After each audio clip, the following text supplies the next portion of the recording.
Hello friends, नमस्कार। कैसे हैं आप लोग? उम्मीद करता हूँ अच्छे होंगे। तो फ्रेंड्स, आज हम इस वीडियो में बात करने वाले हैं अरविंद अकेला कल्लू जी के बारे में। जी हाँ फ्रेंड्स, अरविंद अकेला कल्लू जी और अंतरा सिंह एवं अंजलि भाटी, इन तीनों का बहुत बेहतरीन हैप्पी न्यू ईयर का सॉन्ग 2022 का हैप्पी न्यू ईयर का सॉन्ग रिलीज हुआ।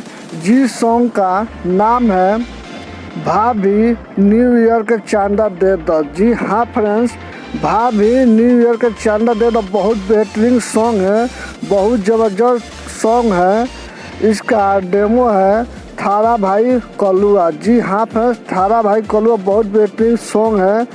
आदिशक्ति यूट्यूब चैनल पर रिलीज हुआ है।